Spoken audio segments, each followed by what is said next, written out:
We have a lot to cover, okay? So let's get started. Today we're going to continue talking about marketing research, and we're going to be focusing on a trend called neuromarketing. Now first, I'm going to talk a little bit about why it developed. Then I'll explain how neuromarketing works, and we'll look at a couple of examples of how it's been used so far to illustrate it. And then finally, I'll cover some future possibilities and concerns some people might have about how this new type of research works. Okay?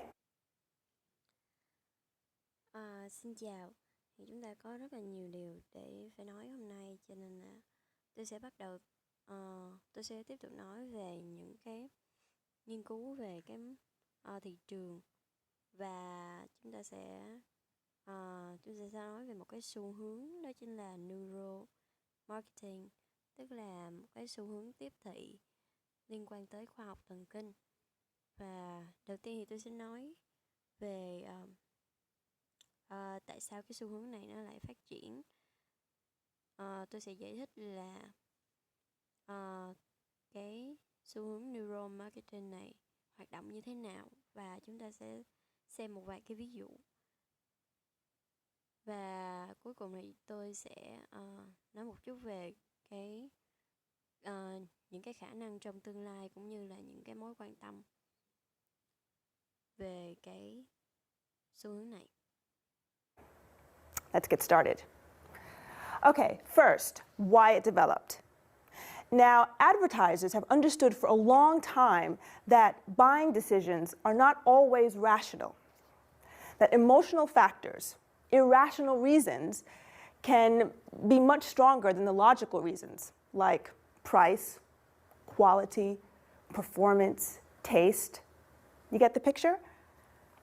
Now, the main motivations for many purchases are unconscious. They're under the surface, so people don't realize them. So this means that focus groups and surveys can be useful, but their effectiveness is limited. Okay. Vậy thì đầu tiên là tại sao cái xu hướng này nó lại phát triển? Thì những cái người làm quảng cáo thì họ hiểu từ rất lâu rồi là cái việc mua sắm nó không phải là một cái quyết định, nó không phải là một cái quyết định lý trí hoàn toàn, mà những cái mặt về cảm xúc thì nó sẽ ảnh hưởng mạnh mẽ hơn đến cái quyết định mua sắm, giống như là về giá cả, chất lượng, về hương vị, và cái động lực chính cho người ta mua sắm đó chính là không có ý thức, và chúng ta không nhận ra điều đó bởi vì nó nằm ở dưới cái bề mặt nổi. Và điều đó có nghĩa là những cái nhóm người cụ thể được nghiên cứu, và những cái khảo sát thì có thể là hữu ích, nhưng mà cái hiệu quả của nó thì lại khá là hạn chế. And that's because most people are not fully conscious of how they differentiate between products. So in other words, people don't always know the reasons they choose to buy one product over another. So here's how neuromarketing comes in. Researchers wanted to find other ways, other methods, besides surveys and focus groups, to do marketing research. So they wanted to find a more scientific method to understand the target market. In fact, they'd like to understand the target market better than it understands itself. Now that's why neuromarketing developed.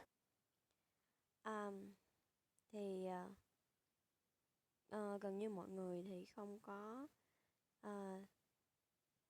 có nghĩ tới là họ xem những cái hàng hóa nó khác nhau như thế nào, và họ không có biết được cái lý do tại sao họ lại mua một món hàng thay vì một cái món khác. Và khi đó thì chúng ta có neuromarketing và những cái người nghiên cứu thì họ muốn tìm một cái phương pháp khoa học để có thể là hiểu được cái thị trường và ờ,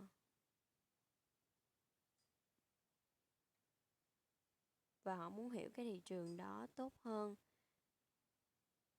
là chỉ suy đoán về nó, và đó là lý do tại sao mà cái nghiên cứu về tiếp thị dựa vào khoa học thần kinh nó lại phát triển. So, now let's move on to how neuromarketing works. Neuromarketing researchers use machines designed for medical purposes, specifically magnetic resonance imaging, otherwise known as MRI.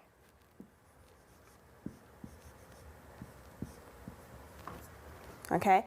And this medical technology can take pictures of brain activity. But marketers are using it to find out how people are thinking. How they process information about products, brands, and of course, advertising. So here's how it works. Chúng ta sẽ tiếp tục nói về neuromarketing hoạt động như thế nào. Thì những cái nhà nghiên cứu sẽ sử dụng một cái máy, đó chính là cái máy MRI, hay là cái máy MRI. Thì cái công nghệ y khoa này nó sẽ có thể là nó chụp những cái bức ảnh về cái hoạt động của não bộ chúng ta, và những cái nhà tiếp thị thì họ sử dụng cái công nghệ này để họ có thể hiểu được là người mua xử lý thông tin như thế nào khi mà họ mua sản phẩm, và tiếp theo là cái công nghệ này nó đã hoạt động như thế nào.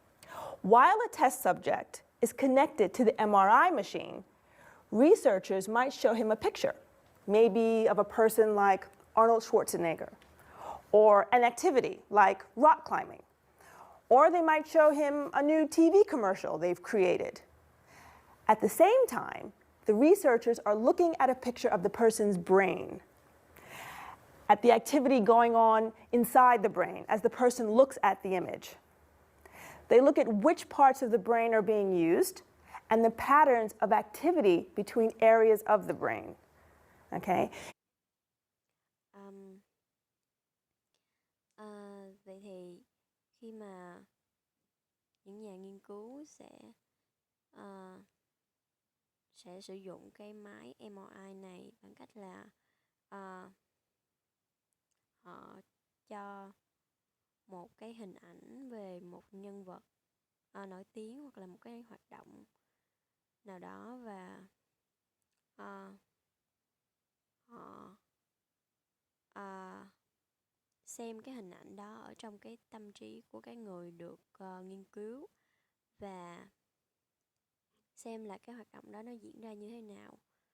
Và cái người nghiên cứu thì họ sử dụng cái phần nào trong bộ não để xử lý cái hình ảnh đó, và những cái nhà tiếp thị từ đó thì họ hiểu được là mọi người sẽ xử lý cái hoạt động đó như thế nào. You see, where in the brain something is processed suggests to the marketers how people are processing it, okay, or thinking about it. And this is because the brain uses different areas to do different things. And researchers now know a lot about where different functions of the brain are located. So, do you understand? Different areas of activity in the brain can suggest to researchers if a person is responding positively or negatively to something, and how strongly. Interesting, huh? Um, cái điều này là bởi vì bộ não chúng ta sử dụng những cái khu khác nhau để làm những việc khác nhau, và bây giờ thì những nhà nghiên cứu thì đã biết rất nhiều về những cái chức năng khác nhau trong não bộ, và bạn có hiểu được là những cái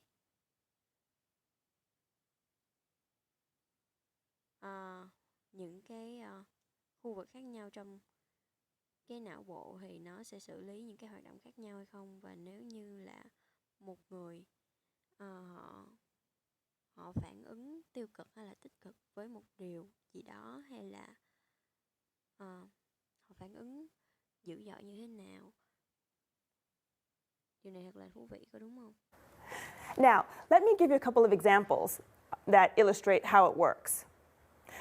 A 2004 study at Baylor College of Medicine tested people's responses to the taste of two different colas.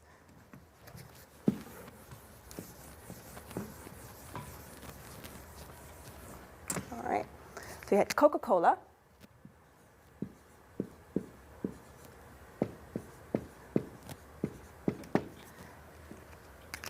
and Pepsi. And they found that during the blind tastings,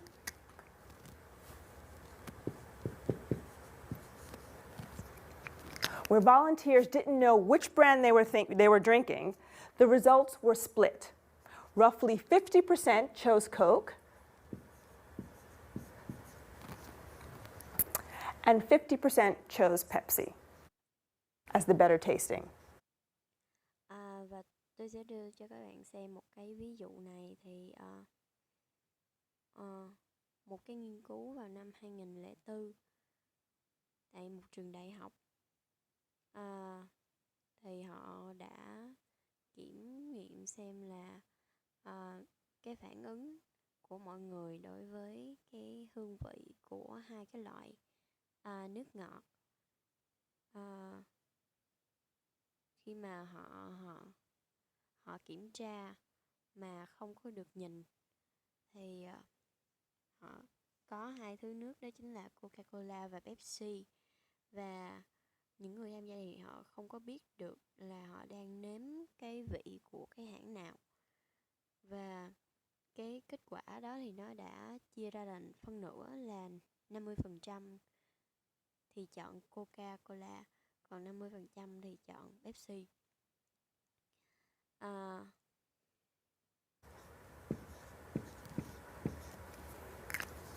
They also found that people were using the part of the brain connected to the feeling of reward.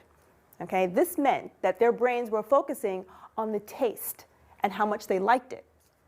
However, when the brand names were given, when people knew which cola they were tasting, the results changed. Now, three-quarters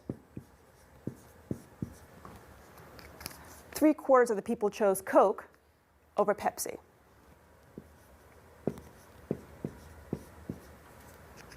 So only a quarter, or 25%, chose Pepsi. Và cái nghiên cứu cũng chỉ ra được rằng là mọi người thì sử dụng một cái phần của bộ não mà nó liên quan đến cái cảm giác, đó là cái cảm giác về phần thưởng. Và điều này có nghĩa là não của chúng ta thì nó tập trung vào cái hương vị. Và khi mà mọi người biết về cái hãng đó, về cái màu sắc, thì cái kết quả của cái cuộc kiểm nghiệm này nó đã thay đổi. Và bây giờ thì 75%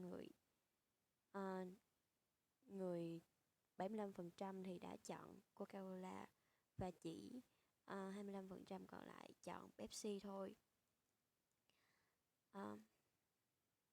They also found people were using a different part of their brain than before. They were using a part that's more closely connected to personality and self-image.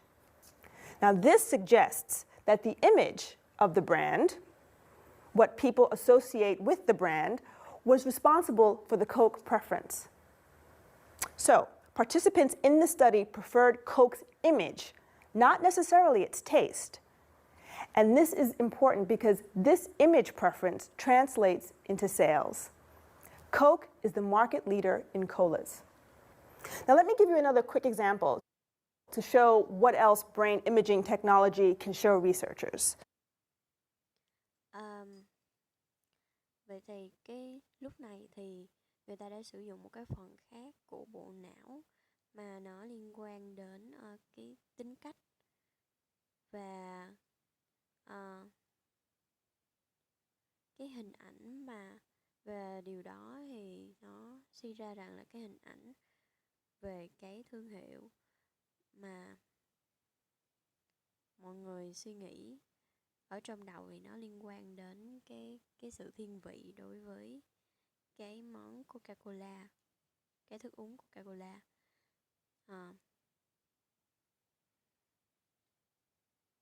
Cái hình ảnh trong tâm trí của chúng ta không có nhất thiết phải là cái hương vị, và điều này rất là quan trọng bởi vì cái sự thiên vị này nó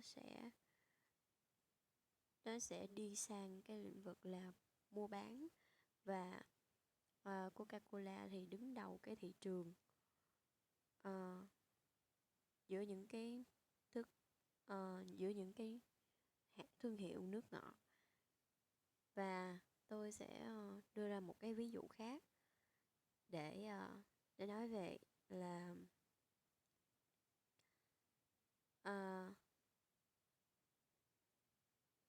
cái hình ảnh tâm trí nào nữa mà công nghệ có thể cho chúng ta thấy. Yes, here it is. Ulm University in Germany, in a study funded by Daimler Chrysler, used this technology, this MRI technology, to see how men reacted to pictures of cars. And guess what? They found that men used the back of the brain, a part of the brain used to recognize faces. Now, we don't know for sure exactly how this connects to buying behavior, but one possibility is that men process the design of a car like it was a human face. So this may cause them to prefer a car that has a face that is appealing. Make sense to you? Thì một cái nghiên cứu ở một trường đại học ở Đức thì sử dụng cái công nghệ MRI này để kiểm tra xem là những người đàn ông thì họ phản ứng như thế nào với những cái bức ảnh về những chiếc ô tô, và họ nhận thấy rằng là những người đàn ông thì họ sử dụng một cái phần phía sau của bộ não để nhận dạng khuôn mặt, và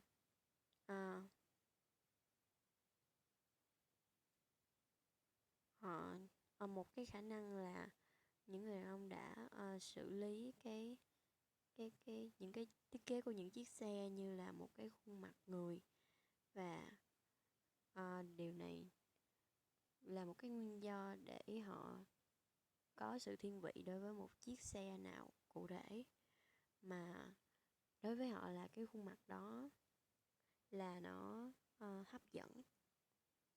Điều này có làm bạn cảm thấy thú vị hay không? Makes sense to me. Now, these are interesting studies, but you know, the brain is a very complicated organ. And we may be able to see a reaction in the brain, but we still don't know exactly what people are thinking, or how a particular brain reaction relates or connects to buying behavior. So, that said, what about future possibilities?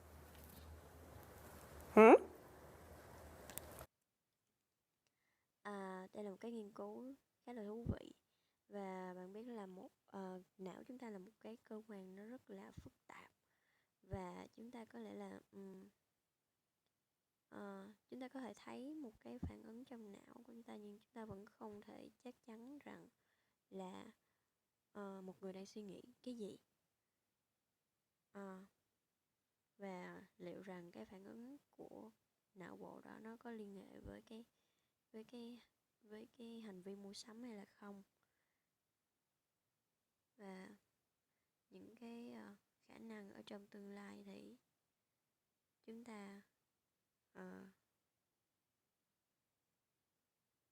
Well, we may not be there yet, but in the future, researchers hope to be able to accurately and precisely read pictures of brain activity to understand human, consumer feelings and attitudes, and predict behavior, consumer behavior. Neuromarketing could be a very effective marketing research tool for the future. Okay? It could help companies understand the target market's preference and needs. So that's the potential benefit. Chúng ta có thể là chưa có biết về những cái khả năng đó, nhưng mà trong tương lai thì những nhà nghiên cứu hy vọng là họ có thể nhìn nhận, họ có thể đọc những cái bức tranh đó thật chính xác. Họ đọc được những cái hoạt động về não bộ đó thật chính xác để họ hiểu được cái tâm lý của người mua hàng, và họ có thể dự đoán được những cái hành vi của người mua. Và neuromarketing có thể là một cái công cụ rất là hữu ích, rất là hiệu quả trong tương lai. Và công cụ này có thể giúp những công ty có thể hiểu được cái tâm lý, có thể hiểu được về cái sự thiên vị hay là cái nhu cầu của người mua, và đó là một cái tiện ích có thể xảy ra. It can help companies predict consumers' needs and desires. Now, of course, trying to find out more about the target market, well, that's nothing new. But neuromarketing could one day be a much more powerful, more effective method than using focus groups and survey research. And that's what the concerns focus on. Some people are concerned about the possible abuse of this tool. It could be used to do more than meet consumers' needs. Now, it may be okay to use brain scans to design television ads for a cola, but what about a political ad, say, for a presidential candidate? Và đó là một cái tiện ích có thể xảy ra trong tương lai mà có thể giúp những công ty dự đoán được cái nhu cầu và cái mong muốn của người mua hàng. Thì không có cái gì mới mẻ về cái thị trường mục tiêu, nhưng mà về cái phương pháp về cái neuromarketing này thì nó có thể trở thành một cái phương pháp rất là hiệu quả và rất là quyền lực, hơn là chúng ta sử dụng những cái khảo sát hay là những cái nghiên cứu những cái nhóm người cụ thể. Và đó là cái mối quan tâm của mọi người. Và một số người thì cũng e ngại về cái sự về cái sự đe dọa của cái công cụ này. Và đôi khi là nó có thể hơn cả việc là đoán cái nhu cầu của người tiêu dùng. Họ có thể sử dụng những cái họ có thể sử dụng cái công nghệ này để tạo ra một cái quảng cáo cho Coca, nhưng mà về một cái quảng cáo về chính trị hay là một ứng cử viên tổng thống thì sao? Can we trust that the information learned from this marketing research will not be used to unconsciously influence our behavior in ways we don't even notice or really understand? Good question. Something to think about. Okay, Now that we've had an introduction to the ideas and issues connected to neuromarketing, I'd like to break you into small groups to discuss the study questions for this chapter of your textbooks. Chúng ta có thể tin tưởng vào cái thông tin từ cái nghiên cứu thị trường hay không? Thì những cái công nghệ này nó có thể là nó có cái ảnh hưởng mà mình không biết lên cái hành vi của mình, và chúng ta thậm chí không thể nhận ra được hay là hiểu được cái điều đó hay không. Thì đó là một câu hỏi rất là thú vị, một câu hỏi đáng để suy ngẫm, và chúng ta đã đi qua cái phần giới thiệu rồi, và tôi sẽ chia các bạn thành những cái nhóm nhỏ để thảo luận về cái câu hỏi nghiên cứu này trong cái chương này. Okay?